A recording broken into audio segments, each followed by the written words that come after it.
Então é isso, nós estamos aqui em escola dominical, nesta manhã de domingo, como nós já falamos aqui, no dia em que o Senhor fez para nós e, portanto, nós devemos estar alegres. Você também, que participa aqui desta aula, você seja muito bem-vindo e que Deus possa falar ao seu coração.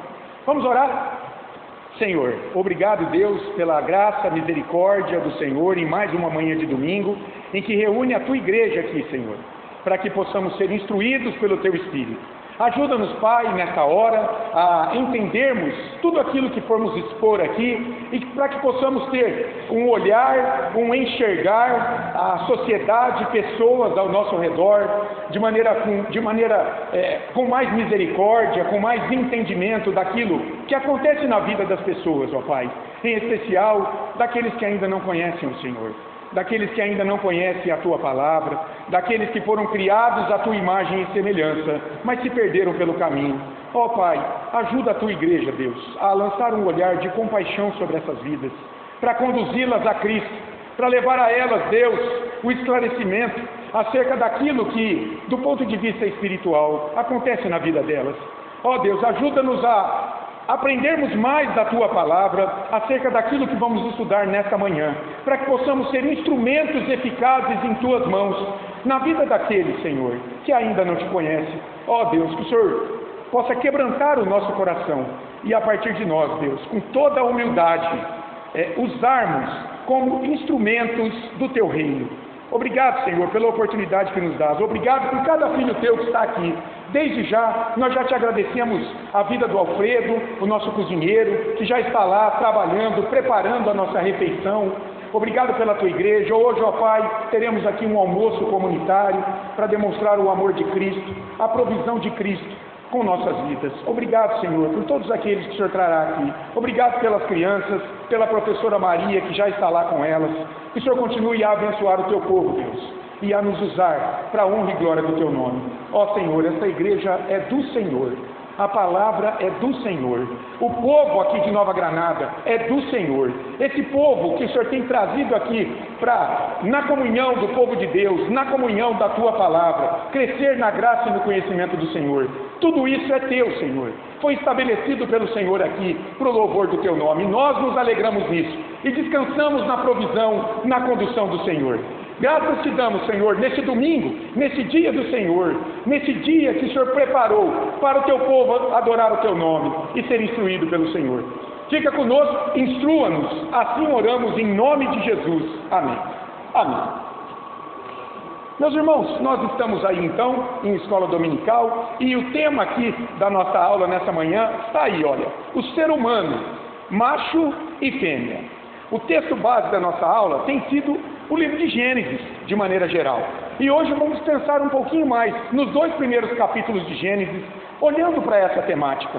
Os irmãos sabem, nós temos estudado aqui a antropologia bíblica, ou seja, quem é o ser humano aos olhos de Deus? Quem é esse homem, essa mulher, que foi criado à imagem e semelhança do Senhor?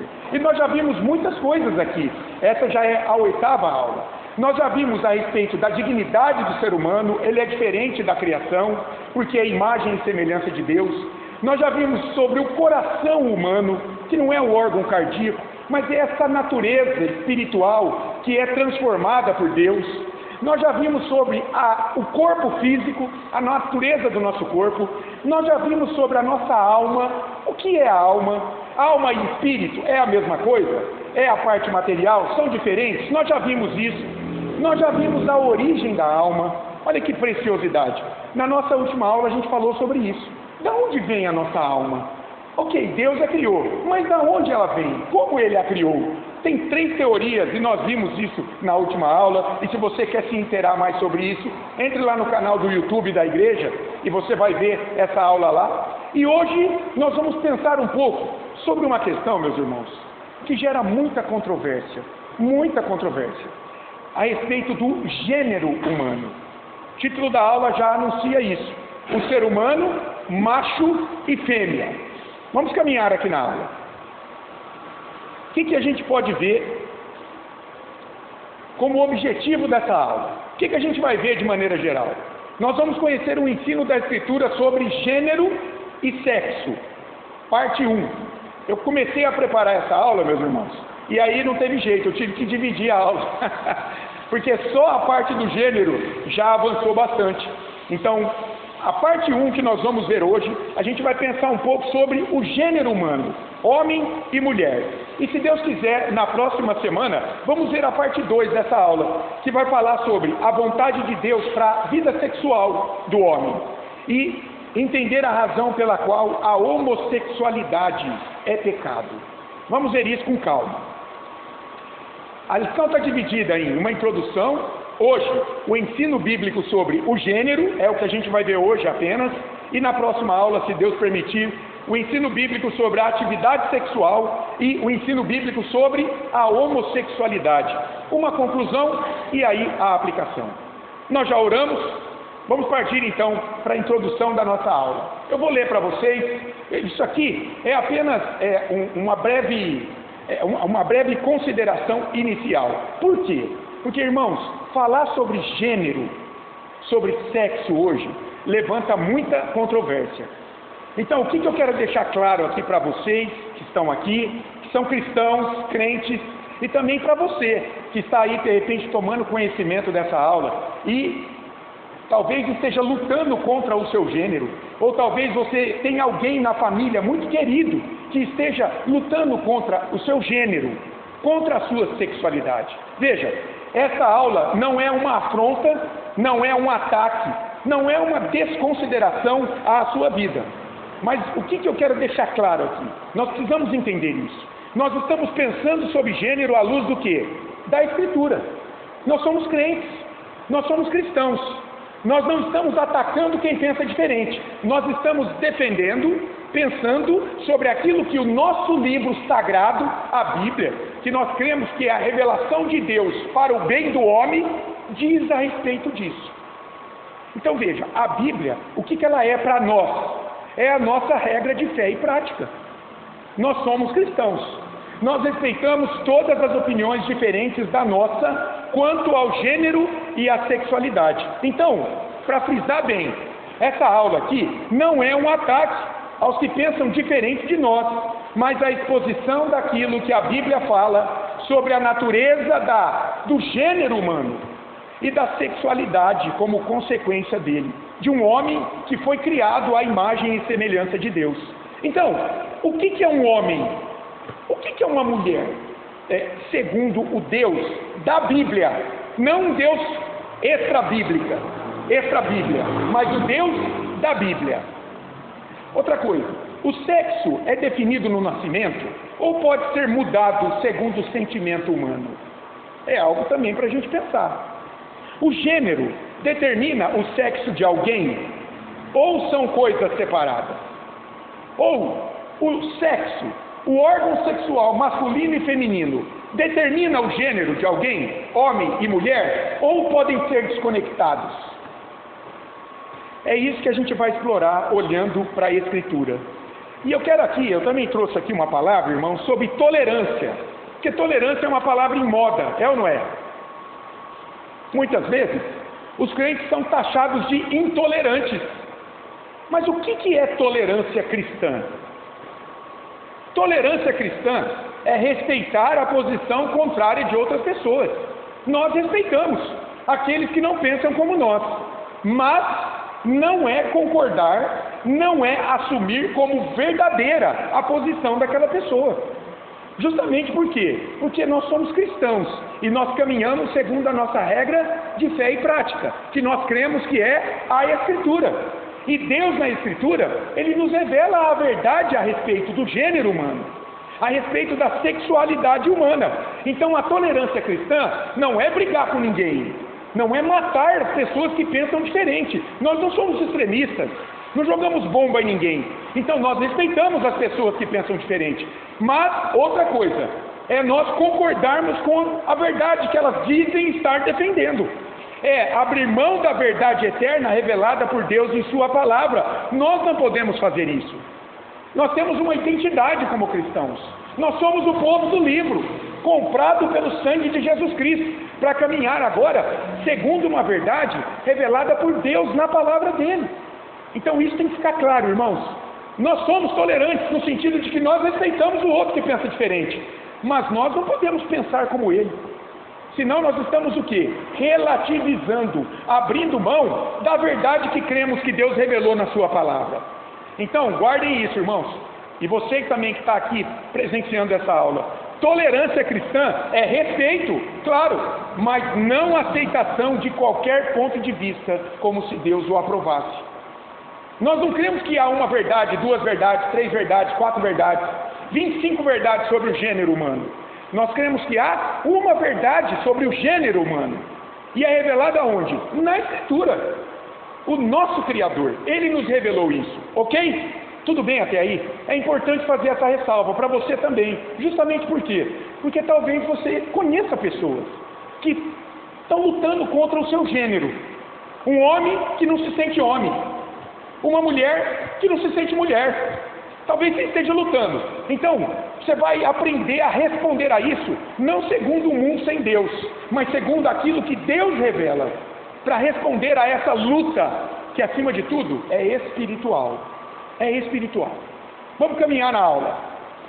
Olha lá. O que significa ser homem e ser mulher em nossos dias? O que você acha, hein?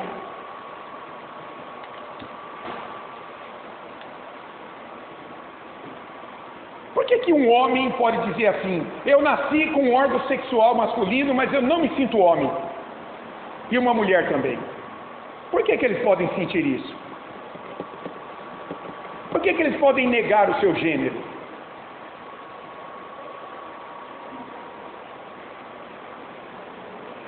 Se Deus quiser, na próxima semana a gente vai pensar sobre essas outras 2 perguntas aí, ó.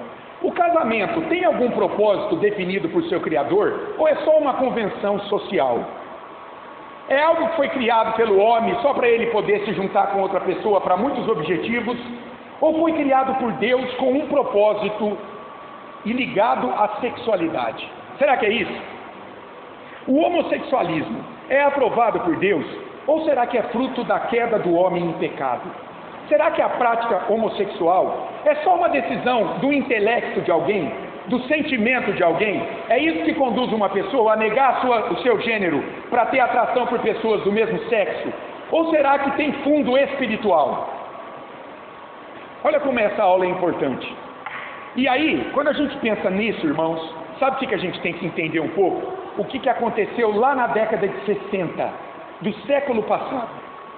Na década de 60, os estudiosos chamam, houve um movimento cultural, filosófico, intelectual, espiritual, por que não dizer, que ficou conhecido como a Revolução Sexual. E os irmãos precisam entender um pouco, porque é dentro desse contexto que cresceu hoje essa luta pelo sexo, essa luta pelo gênero, homem, mulher, macho, fêmea, feminismo, homossexualismo, direito ao corpo e tudo isso. Da onde que vem tudo isso? Veio lá da década de 60, do século passado, na época da Woodstock. Vocês se lembram lá nos Estados Unidos, do Woodstock? Beatles, Presley, hippies. Todo esse movimento não foi sem propósito. Nós vamos ver aqui que todo esse movimento que surgiu lá na década de 60, muitos filósofos, teve por fim o quê? Contestar tudo aquilo que vinha até então a respeito de família, casamento, criação de filho, relação de homem e mulher, igreja, o Deus que se revela na Bíblia. Espera aí, algumas pessoas naquele momento se levantaram contra tudo isso e quiseram se rebelar contra isso e mudar e dar um entendimento diferente. Esse movimento lá na década de 60 foi uma revolução sexual, dos sexos acima de tudo. Eu trouxe aqui algumas coisas para você. Olha uma definição da revolução sexual, desse movimento. A revolução sexual dos anos 60 foi um movimento sociocultural que desafiou e modificou as normas sexuais tradicionais, promovendo o quê? Promovendo a liberdade sexual, a autonomia do indivíduo, não está mais preso à religião. Eu sou livre para fazer o que eu quero. Impulsionado por inovações que nasceu naqueles dias, a pílula anticoncepcional. Isso deu mais controle à natalidade, à concepção da mulher, do homem. Agora, eles poderiam fazer sexo quando e como eles quisessem.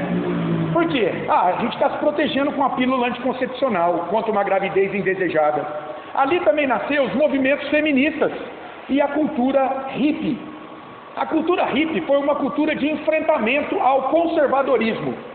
Todos os valores que vinham sendo pautados em uma ética judaico-cristã, agora foi contestada pelos hippies, Woodstock, como eu disse, nos Estados Unidos.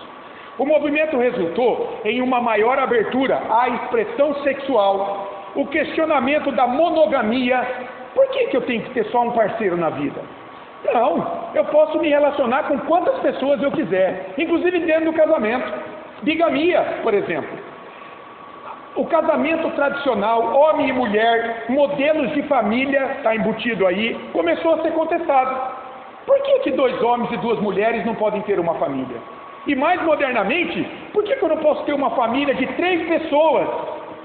2 homens, 3 homens, 2 homens e uma mulher. Por que eu não posso chamar isso de família também? Percebe? Tudo isso que a gente vê hoje, começou ali, foi um embrião ali. E a defesa de novas formas de vida e relacionamentos. Revolução sexual, lá na década de 60. Olha só algumas características que essa revolução trouxe. Primeiro, um desafio à moralidade tradicional. Como eu disse,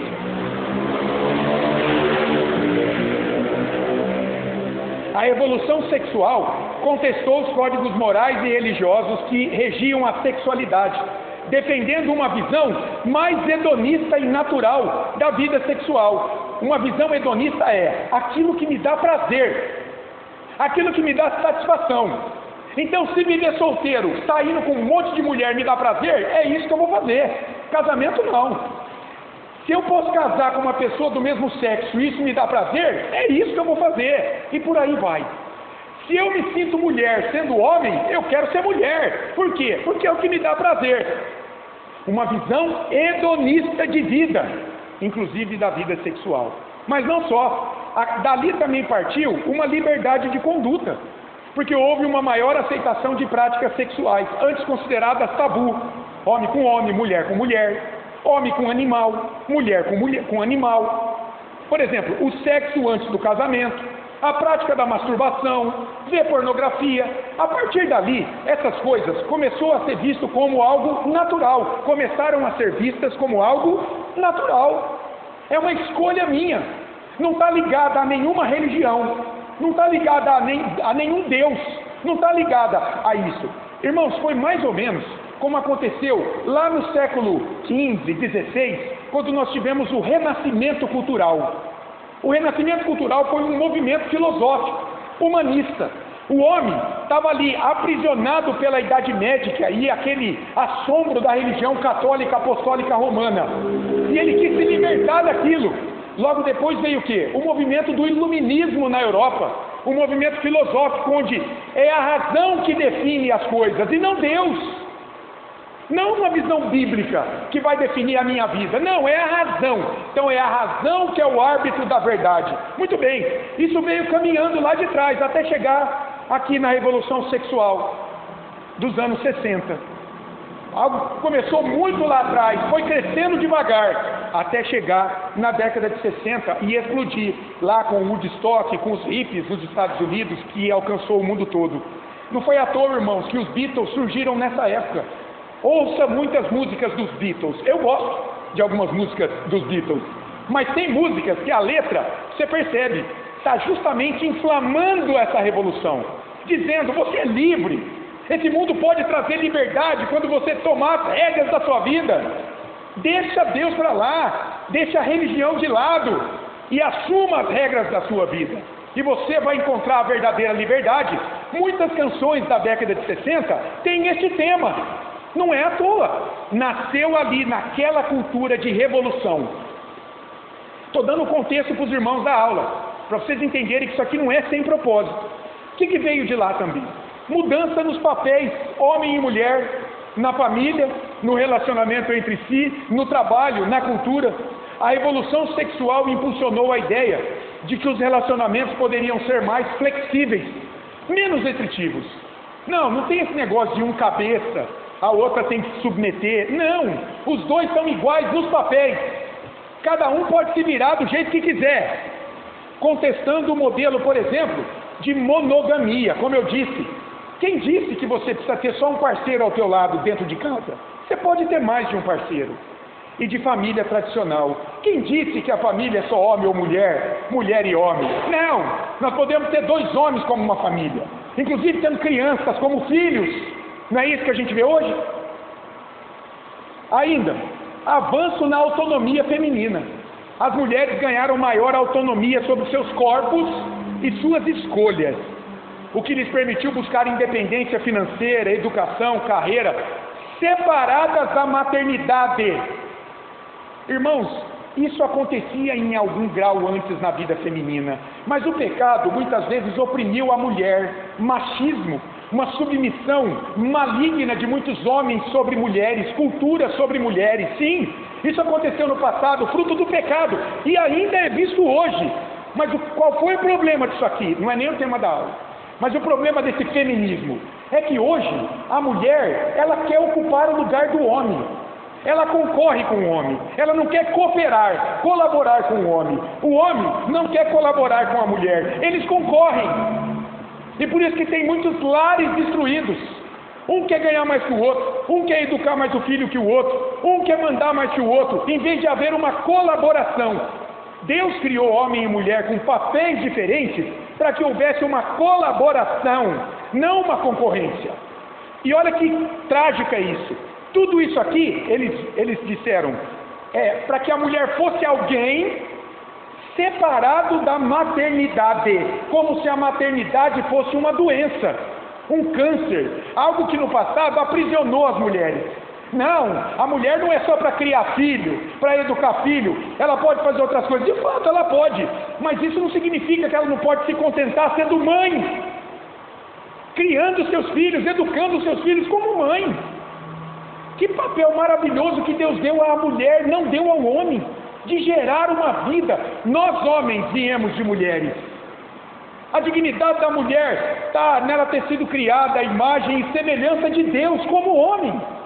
Mas desse movimento disfuncionou isso, destacou isso para o que ela fazia ou deixava de fazer. Viu a maternidade como algo ruim na vida da mulher. É de um extremo para o outro, Laís. Não, esse movimento jogou a mulher num outro extremo. Ah, é? Você foi oprimida no passado? Agora é a tua vez. E está essa briga de gênero, de sexo que a gente vê hoje. Muitas pessoas dentro de casa infelizes com seus parceiros, muitas pessoas solitárias, sozinhas, porque não querem ninguém ao seu lado, fruto, consequência dessa mudança de pensamento, dessa mudança de visão do mundo, de papéis, casamento, família, de uma sexualidade. Então esse movimento, no afã de trazer uma libertação, escravizou as pessoas, está escravizando, está entregando as pessoas a elas, nós vamos ver. E o homem entregue a ele é o quê? Entregue a um coração caído, rebelde diante de Deus, sem direção. É o que a gente vê hoje. Cada um seguindo um caminho, parece uma boiada perdida, cada um seguindo aquilo que acha que é verdade, e nesse sentido, tem até muitos Jesuses, eu nem sei se o plural de Jesus é Jesuses, mas tem muitos, há muitos tipos de Jesus, pronto, por aí meus irmãos, cada um pinta um Jesus segundo a sua concepção. Outro dia, eu encontrei uma pessoa no semáforo com a vida totalmente torta, totalmente fora dos caminhos de Deus, olhando aparentemente aquilo que ele estava produzindo. E eu fui falar de Jesus para ele rapidamente. Sabe o que ele me disse? Rapaz, eu conheço Jesus também. E eu fiquei pensando, abri o semáforo e eu fui embora. Que Jesus é esse que ele conhece? Certamente é um Jesus que passa a mão na cabeça dele. Jesus, para aquela mulher adúltera, não permitiu que ela fosse apedrejada, não é? Atire a primeira pedra quem não tiver pecado. Mas e a outra parte do discurso que as pessoas hoje não querem ouvir? Incomoda muita gente. O que ele disse para ela? Olha, ninguém te condenou, nem eu te condeno. Você se arrependeu disso aí? Vai e não peque mais. Percebe? Essa parte aí, ninguém quer. A pessoa quer a primeira parte. Jesus não me condena no meu modo de vida. Não foi isso que aconteceu lá. Jesus a perdoou, mas ele advertiu ela. Vai, se arrependa do teu pecado do adultério, da promiscuidade, lute para não pecar mais. Não mantenha esse estilo de vida. Perceberam? Não é claro isso? Mas essa segunda parte é ofensiva demais hoje. Você tem que falar só a primeira parte. A exortação final, que é o que vale. Não, isso não.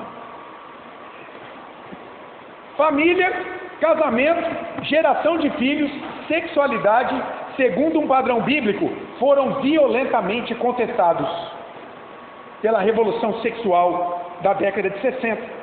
Movimento feminista, direitos dos homossexuais e a identidade ou a ideologia de gênero são consequências hoje dessa revolução que aconteceu lá atrás, que vem lá do renascimento cultural, século XV, XVI, lá de trás, que estourou agora, e sabe-se lá o que virá ainda.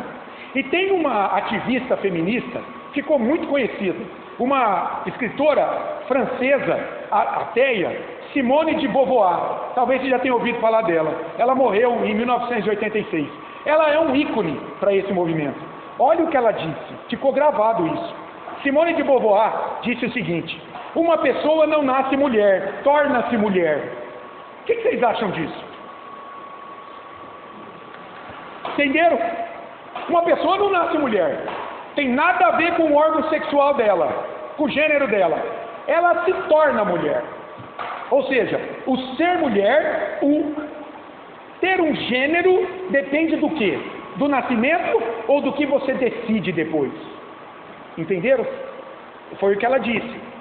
Tem um filósofo também ateu, pai do existencialismo. O existencialismo é aquele movimento, nós já vimos aqui, num outro curso, movimento filosófico. Tem o pai aí, o Jean-Paul Sartre, que defende o seguinte: a existência precede, vem antes da essência de alguém. Então, a Simone de Beauvoir está na linha desse cara aqui. Olha o que ele disse: a existência de alguém, do gênero de alguém, vem antes do próprio gênero. Então, isso dá margem para a afirmação dela.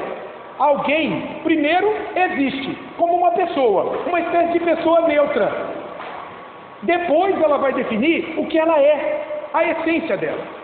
Então o existencialismo diz isso: a existência vem antes da essência das coisas. Olha que interessante.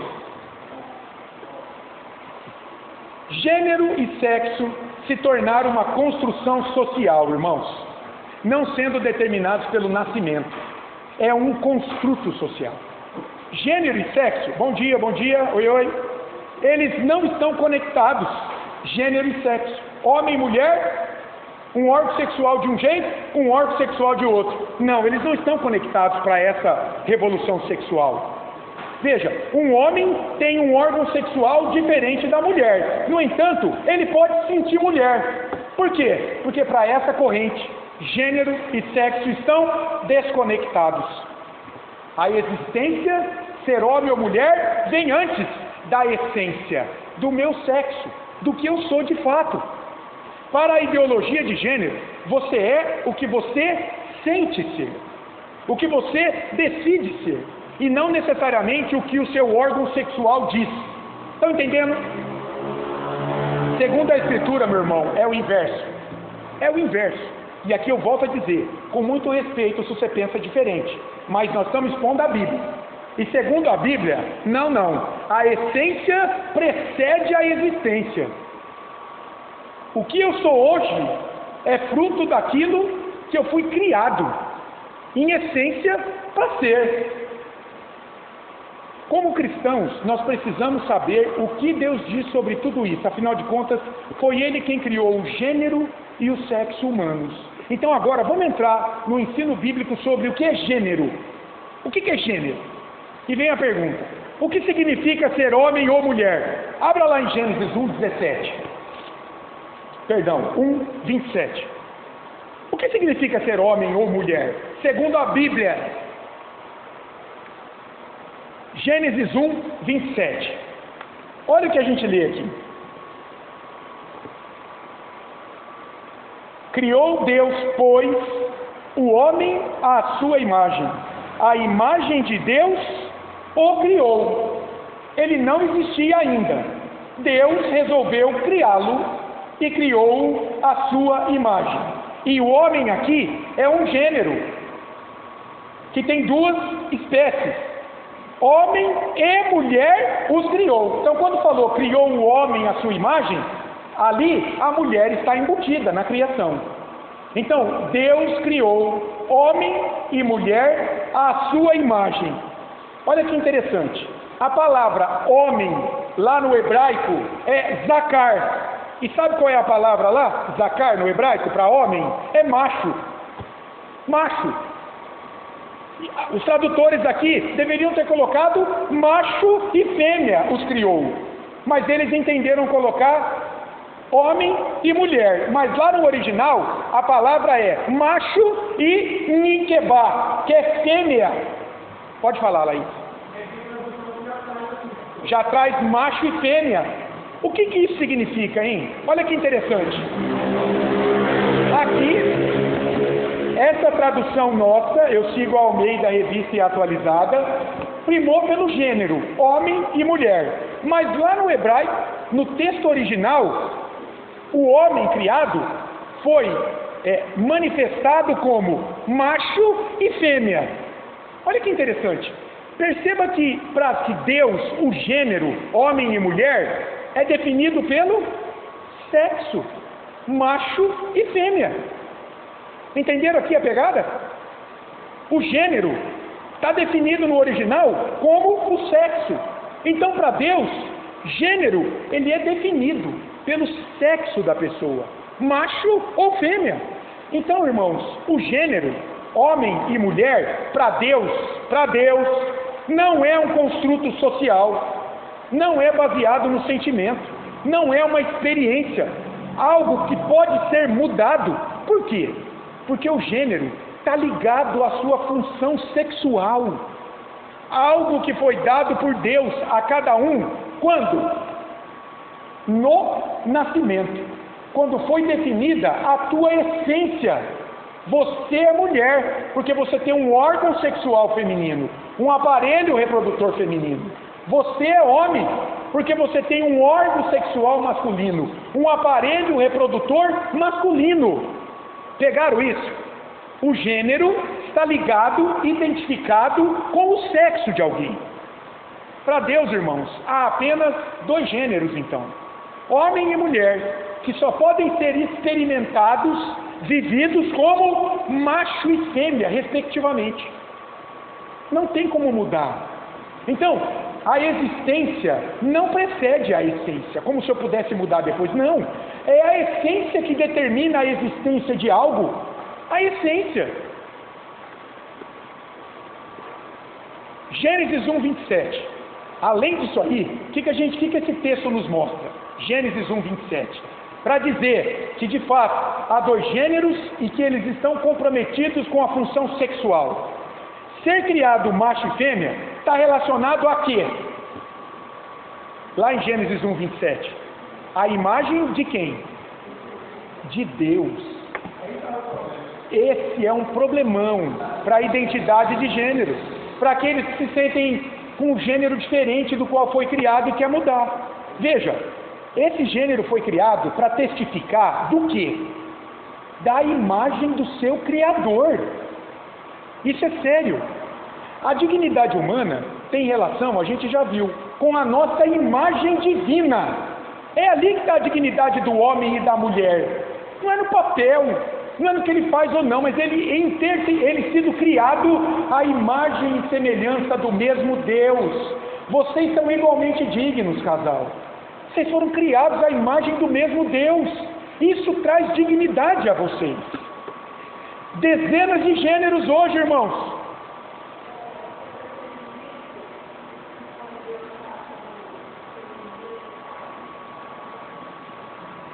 A Cabana, aquele filme onde Deus é mostrado numa imagem feminina. É uma distorção da...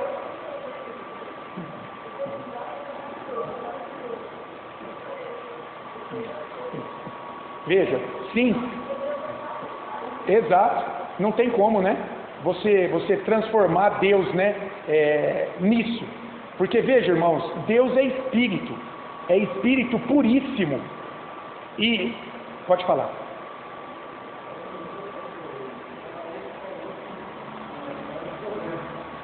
A questão da imagem de Deus no gênero humano. Exato. É um problema, viu, Juarez, quando ele é desconsiderado, mas ele é a solução quando ele é considerado. É isso aí, muito bom.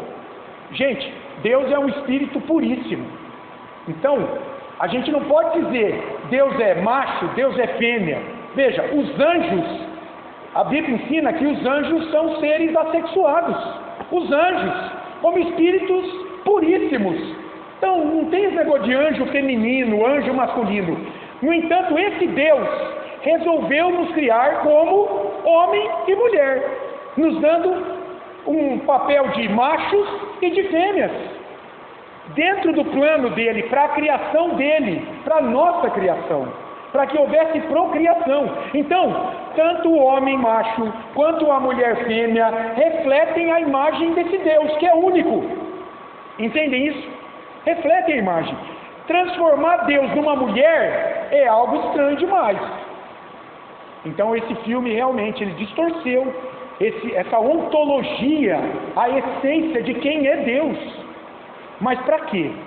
Já procurando confundir as pessoas, de que um pai pode ser visto como uma mulher. Olha que terrível.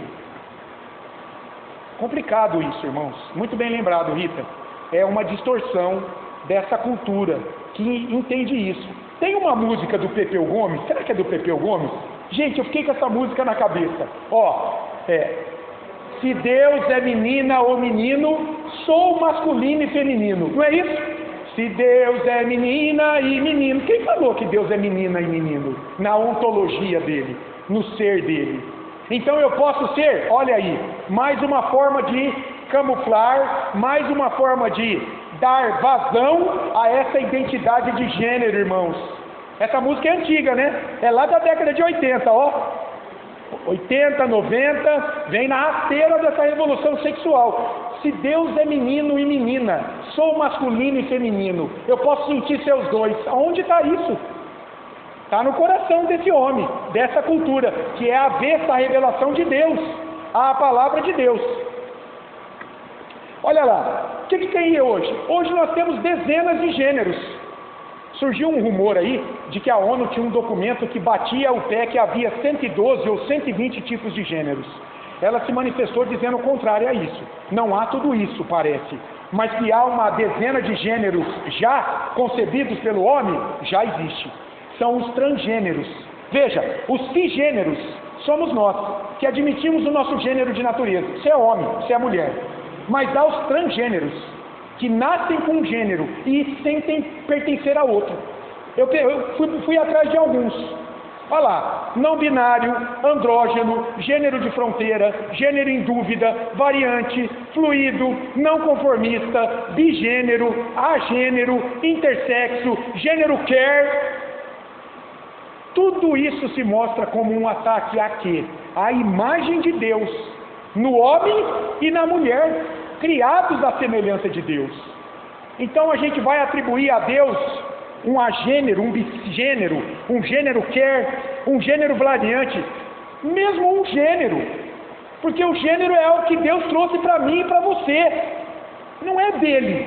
Macho, fêmea, masculino, feminino, gênero é algo que Deus quis, dentro da soberania dele, dar a nós, sua criação, e deu de maneira definida, homem e mulher. Então, quando você ataca o gênero, você está atacando Deus.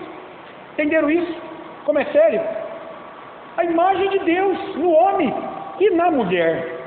É Deus sendo desprezado, ignorado por essa cultura, irmãos. Nós precisamos estar atentos a isso. Esse aí foi o mote, o tema da revolução sexual. atacar o padrão bíblico quanto ao gênero humano. Agora, a gente precisa ser honesto, e nós vamos entender por que acontece isso hoje. Sempre aconteceu desde a queda dos nossos primeiros pais. Existe aquilo que se convencionou chamar de disforia de gênero. O que é a disforia de gênero? O que é isso? Pessoas sentem isso, irmãos. Sentem. E muitas vezes, desde criancinha. É uma sensação geralmente angustiante da pessoa de incongruência entre o quê? Entre o sexo biológico dela e a identidade de gênero dela. Então é um homem que não se sente homem. É uma mulher que, por alguma razão, não se sente uma mulher. Ela rejeita o órgão sexual dela. Ele rejeita, abomina o órgão sexual dele. Inegavelmente, irmãos, nós precisamos ser honestos, olhando para a cultura, olhando para as pessoas. Nós vamos encontrar muitas pessoas que sentem uma angústia enorme, porque desejam viver como pessoas do sexo oposto. A ciência, ela vai atrás, ela quer descobrir isso. Ela quer definir, para, num certo sentido, dar uma resposta humana para esses angustiados, para esses que estão lutando contra o seu gênero. E ela não chega a uma conclusão sobre o que é, não chega a uma causa. Ela diz assim, é um misto, envolve problemas biológicos, psicológicos e socioculturais. E nós vamos entender que esse não é o real problema. Isso não explica a natureza, por que essa pessoa sente e se comporta contra a natureza de gênero que Deus deu a ela. Nós vamos entender, mas existem essas pessoas. Um estudioso, o Joel Bick, é um pastor, um teólogo americano, ele diz o seguinte: reconhecemos pessoas nessas condições como seres verdadeiramente humanos, claro, devem ser tratados com dignidade, justiça e compaixão, com entendimento por nós, pela Igreja de Cristo, quando olhamos para essas pessoas. Agora, qual é o ponto? O que a Escritura fala sobre a disforia de gênero? Essa angústia, e eu vou olhar, eu tenho uma anatomia de homem, mas eu quero ser mulher. E eu, mulher, me ver como uma anatomia feminina, mas eu quero ser homem. Essa angústia, essa luta, o que a Bíblia fala? Como é que a gente, como igreja, tem que se portar? O que nós precisamos saber? Qual é a resposta que nós temos que dar? Irmãos, não é a da ciência, até porque a ciência bate cabeça. E sabe por que bate cabeça? Porque não entra no âmago espiritual do problema. É por isso que bate cabeça e nunca vai chegar a uma conclusão. Então, muitos vão falar, essa pessoa trouxe algo lá do pré-natal da mãe, quando ela estava lá no útero. Outros vão falar, é um problema de desequilíbrio químico, substâncias do cérebro que envolveram essa vida. Pode ser, e maculou a questão do gênero nessa vida. Outros vão por área psicológica. Não, essa pessoa foi no passado alvo de crítica, censura, foi torturada, então, por homens, sendo mulher, e agora ela não quer homem, ela quer mulher, caminhando ao lado dela, e vice-versa. Outros vão dizer que o ambiente cultural que acabou condicionando isso. Então é um menino que foi vestido como menina a vida inteira. Tem história assim. Um menino, a gente foi criado pela avó, e a avó tratou o menino como uma menina. Esse menino cresceu achando, eu sou menina. Então, um condicionamento cultural. Irmãos, a gente não fecha os olhos para isso. Isso existe, mas o problema raiz não é esse. É isso que nós precisamos entender. Se o problema é genético, psicológico ou sociocultural, como a ciência tem explicado, o é certamente. Por quê? Aí nós vamos para a Bíblia, irmãos. Porque nós vivemos em um mundo caído, no meio de pessoas caídas, mergulhado no pecado que atingiu o homem em todo o seu ser, corrompendo a imagem de Deus nele, inclusive na sua sexualidade. Ou será que o pecado não atuou ali? Um menininho, uma menininha, lá no ventre materno, já não está sendo alvo de todo um defeito de concepção, fruto da queda? Ou eles são perfeitos no útero? Uma cultura caída ao redor, condicionando homem a querer ser mulher, Mulher negando o seu gênero de nascimento e assumindo outra postura. Quem está maculando essa cultura? Pecado, Satanás. Então olha só, presta atenção nisso. Se a ordem original, antes da queda, o gênero, homem, mulher, que Deus deu a Adão, que Deus deu a Eva, se a ordem original, natural, antes da queda do homem em pecado, para homem macho e para mulher fêmea, era apenas dois gêneros que eram vistos, evidenciados pelo seu órgão sexual. Adão tinha um órgão sexual diferente do que tinha a Eva. Então, agora, depois da queda, há tantos gêneros quantos o coração e a mente humana, corrompidos pelo pecado, podem conceber. Está vendo aí a raiz espiritual deste problema? Da revolução sexual, do renascimento cultural, do movimento iluminista, do feminismo, da identidade de gênero. Vocês estão vendo? Porque que cada vez mais o gênero humano vem sendo corrompido, a ordem natural que Deus o criou vem sendo abandonada, para que o homem assuma cada dia mais a verdade do seu sentimento, daquilo que ele entende ser. É isso, irmãos. Romanos capítulo 1, Paulo vai explicar. O homem rejeita Deus, rejeita o gênero que Deus deu a ele. O que Deus faz com ele? Deus o entrega ao gênero que ele quer ser, à corrupção do seu coração. Você é homem? Você quer ser mulher? Então vai. Você é mulher? Você quer ser homem? Então vai. E nunca se viu tanta depressão, suicídio, vidas amargurando psicologicamente, espiritualmente, socialmente, eticamente. Nunca se viu tanto, justamente no meio desse grupo aí, ó, que nega o seu gênero de nascimento. Nós vamos entender daqui a pouco que nós não ignoramos que isso acontece na raça humana, mas a resposta que Deus dá na Escritura não é uma cirurgia de mudança de sexo, por exemplo. Nós vamos ver isso. É uma outra resposta que, de fato, pode trazer consolo, força para uma pessoa dessa lutar contra isso. Então, olha lá, irmãos, aí que a gente entra agora na questão da esperança para essas pessoas. Então, não há esperança para alguém que nasce com disforia de gênero, alguém que nasceu querendo ser um gênero oposto ao que ele nasceu. Não há esperança? Claro que há. E a esperança se chama Evangelho, claro. Não se nega o problema biológico, irmão. Não se nega. Pode acontecer. Um desequilíbrio químico, psíquico e psíquico. A pessoa foi convencida de que ela é homem sendo mulher. Se é homem. Um problema sociocultural. A cultura convence ela cada vez mais pelo que ela faz. Você não é um homem, não. Fazendo isso, gostando disso, brincando só com boneca? Não, você é mulher. A gente não ignora isso. Mas a resposta a isso não é certamente, como eu disse, o que é proposto hoje para essas pessoas. Uma cirurgia de mudança de sexo. Ou tratamentos para assumir a anatomia do gênero ao qual se identifica. Então, você vai tomar remédio para engrossar a tua voz. Você vai camuflar o seu seio. Usa um top bem apertado. Você ficar reta como um homem.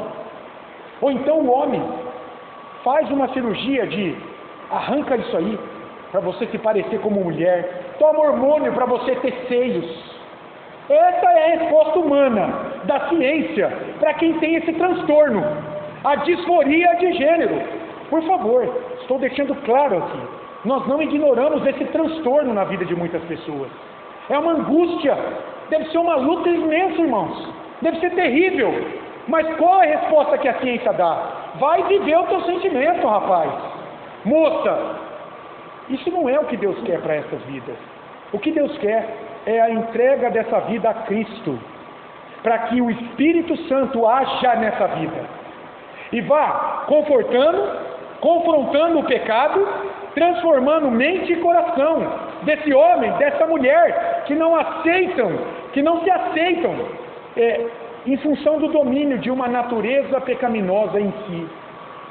essa pessoa, esse homem, essa mulher, precisa saber quem ela é aos olhos de Deus que a criou, e não dar ouvidos ao seu coração caído, ou à sabedoria mundana, que é demoníaca, carnal, terrena, e que faz tudo para negar a ordem natural criada por Deus para todas as coisas. Não se desconsidera a luta dela, mas a resposta que o mundo dá não é a resposta que Deus quer dar a ela para libertá-la. E se você for para a internet, você vai ver testemunho de pessoas que foram alcançadas pela graça de Deus, que nasceram de novo e que encontraram uma forma de vivenciar, de lutar contra esse trauma na vida dela. Encontraram Cristo, encontraram o Espírito Santo agora, caminhando com elas, consolando-as, abrindo os olhos dela para essa natureza pecaminosa caída que estava dominando-a. Entenderam isso, irmãos? Isso é o que a Bíblia ensina sobre a disforia de gênero. Ela é real, ela é fruto do pecado do homem, da queda que escraviza, mas ela tem cura. Quem a cura é Deus, é o Evangelho, é o Espírito Santo a dinamizando, agora ensinando-a a lutar contra isso com as armas de Deus, não com as armas dos homens que negam a Deus. A disforia de gênero e a luta contra ela é como a luta como qualquer outro pecado, meu irmão. Alguém que é adepto à mentira, quando é alcançado por Deus, vai lutar contra a mentira na sua vida. Ele não se entrega mais à mentira, à desonestidade, à prostituição. Não, ele vai lutar contra esse pecado. Muito bem, alguém que tem disforia de gênero, quando encontra o Evangelho, vai fazer o quê? Vai lutar contra a disforia de gênero, talvez a vida toda. A vida toda. Nós tivemos um caso na igreja, disforia de gênero. Disforia de gênero. Alguém que não aceita o gênero com o qual nasceu e quer mudar. Nós tivemos um caso de uma pessoa que era homossexual e começou a sentir uma angústia e foi procurar a igreja. E nós começamos a trabalhar a vida dessa pessoa. Pregar, visitar, orar com ela, mostrar a palavra. Essa pessoa se arrependeu. Ela entendeu que ela tinha armas em Cristo para lutar contra essa natureza dela. Ela entendeu que era pecado lutar contra um gênero que Deus deu a ela. E ela se arrependeu. E pela graça de Deus, está aí, caminhando. Não está mais na nossa igreja, saiu, mas a informação que eu tenho é que essa pessoa está firme.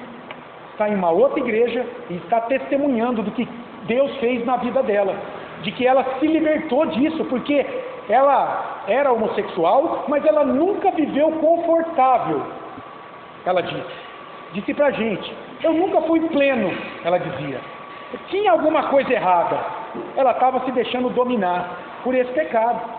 E depois de meditar na Escritura, muita oração, o compromisso dela com Cristo, ela começou a entender e a lutar, e Deus deu graça a ela. Muitos se casam, irmãos, têm famílias, têm filhos. É um pecado a disforia de gênero, e precisa ser lutado com as armas de Deus. A gente pode concluir. Deus criou os seres humanos com dois gêneros, ligados a dois sexos, distintos, mas únicos. Ambos foram criados à imagem e semelhança de Deus. Mudar isso, irmãos, é negar a imagem de Deus no homem. E essa imagem divina no homem é o que lhe dá igual dignidade com a mulher. É a imagem de Deus no gênero humano. Homem e mulher, ambos provenientes do mesmo Deus. Os papéis deles são distintos, mas a essência tem a mesma dignidade diante de Deus. A resposta para a disforia de gênero, esse que não aceita o gênero que foi criado, não é assumir o que se sente ser, dando ouvidos às propostas de cura, de solução de um mundo que não conhece a Deus, mas conhecer o Evangelho e começar a encarar a sua vida como criada de modo único e especial por Deus, para ser aquilo que sua anatomia informa ser, homem ou mulher, a depender do seu órgão sexual e não de um sentimento.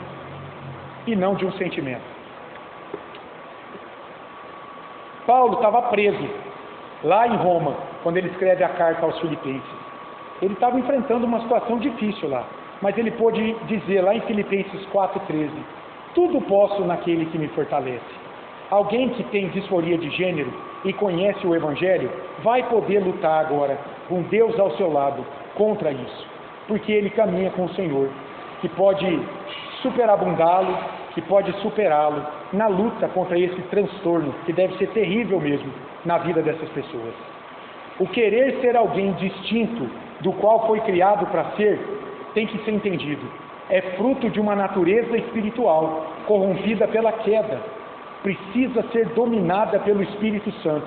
Claro, com muita luta, mas é possível que, com o auxílio do Espírito Santo, essa pessoa domine esse pecado nessa vida, para que essa pessoa consiga viver minimamente em paz consigo mesmo. Em Gálatas 5, Paulo fala sobre as obras da carne e o fruto do Espírito. Isso é real, irmãos. Existe uma obra de uma natureza espiritual, demoníaca, adâmica, caída em todas as pessoas, que produz frutos para escravizar essas vidas. Isso só pode ser dominado quando o Espírito Santo vem habitar na vida dessa pessoa. É o Espírito Santo vivendo nessa vida que lhe dará força para lutar contra o feminismo, a identidade ou a ideologia de gênero e o homossexualismo também. Como é que a gente pode aplicar isso, essa aula aqui? Alguém quer falar alguma coisa antes das aplicações? Vocês entenderam? Deu para entender, irmãos? Faz sentido ou não isso?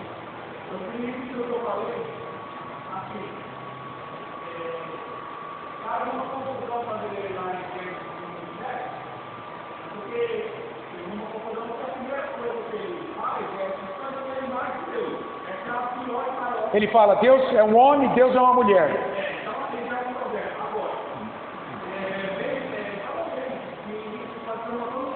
É.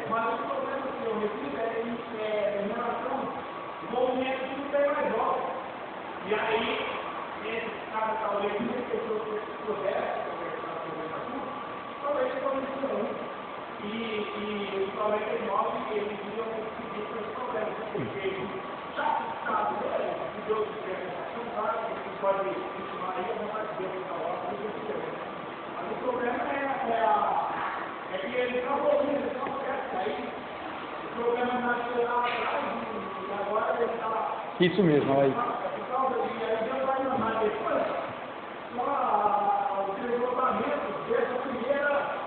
Primeiro ponto lá, confrontaram ele também. Ele já deu ali a palavra, e daí em diante, depois ele vai mandar porque foi o tratamento que Exatamente. termina lá. A disforia de gênero é um desdobramento do pecado, né? É isso. Você tem se deixado levar pelos ensinos do mundo acerca do gênero, meus irmãos? É triste a gente ver muitos cristãos sendo simpáticos a isso. Veja, nós dizemos aqui que nós somos honestos em reconhecer o problema, mas nós não concordamos com ele. Nós sabemos, ele é fruto do quê? Do pecado, de uma vida caída, dominada por uma natureza espiritual. Então nós temos que ser, não podemos ser ingênuos, não é? Como é triste ver cristãos comparecendo na parada gay. Você vai entrevistar às vezes, eu vou na igreja, mas eu apoio o movimento. Como assim? Eu sou simpático ao movimento. Como assim? Pode falar. O senhor quer falar aqui? O senhor quer falar aqui? Está todo mundo ouvindo? Olha, por favor. Por favor, só para as pessoas poderem ouvir.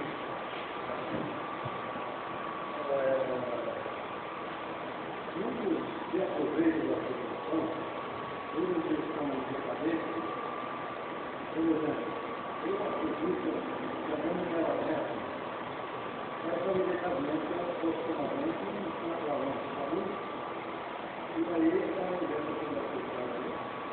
E muitos empresários,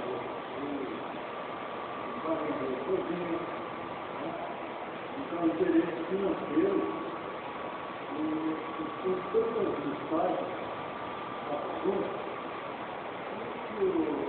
alguns, não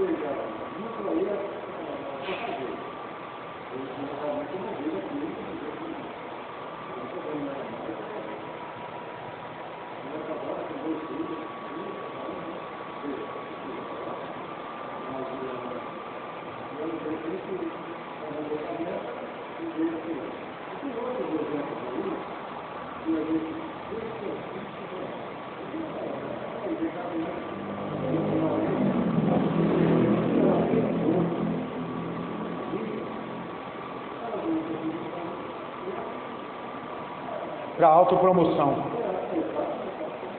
Pode ser sim, Juarez. Está tudo no pacote do pecado. Tudo no pacote. Com certeza, meu irmão. Com certeza. Mais alguém? Olha lá, irmãos. Como você enxerga aqueles homens e mulheres que querem assumir o sexo oposto ao do nascimento? A partir de uma aula dessa, nós temos condições de agora lançar um olhar diferente, não temos? Para essas pessoas, é preciso esclarecimento bíblico do que se passa nos bastidores da vida deles. Quando eu vejo pessoas assim na sociedade, eu tenho procurado orientar a minha filha. Antes de tacar uma paulada, jogar um tijolo, procurar compreender a luta espiritual que há ali. Muitos são cegos, estão dominados por aquela natureza caída, entregues aos seus sentimentos. Mas talvez haja pessoas ali que já estão lutando, já não concordam com aquela natureza deles, sabem que tem alguma coisa errada. Deus pode estar alcançando de alguma forma, e vai usar quem para alcançar essas pessoas? Nós. Oração. Às vezes você tem um ente querido na tua família, a ti cabe o quê? Havendo uma oportunidade, esclarecer a ele o que está nos bastidores daquela prática que ele assume na vida dele. Orar pela vida dele. Esperar a resposta. Isso vem das mãos de Deus. Isso não vem da gente. Então, será que essas pessoas que a gente vê por aí são aberrações?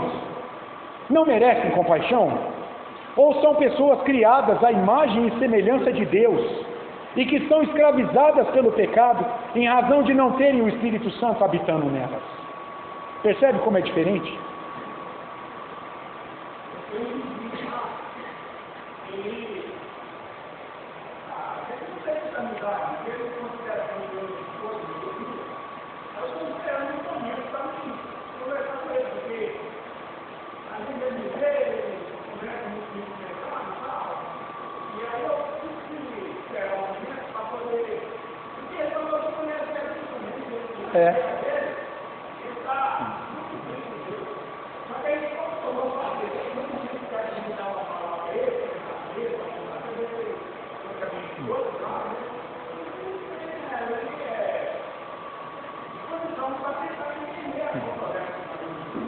Ore nesse sentido. Ore assim, de maneira objetiva. Senhor, me dê uma oportunidade. Se é da tua vontade, cria uma oportunidade e me dê sabedoria para falar com essa pessoa. E deixa nas mãos de Deus. Você vai ver que Deus cria oportunidade, irmãos. Ele não está satisfeito. Sim. Está lutando contra algo que Deus deu a ele, né? Como é que alguém pode ser feliz lutando contra a natureza que Deus deu a ele? Não pode. O que essas vidas precisam é se arrependerem dos seus pecados. Quer dizer, não cederem aos seus sentimentos. Um homem quer ser uma mulher quer negar o seu gênero e quer ser um homem. E se voltarem para Cristo em fé, aí sim eles vão encontrar descanso em Cristo e nas promessas de Cristo.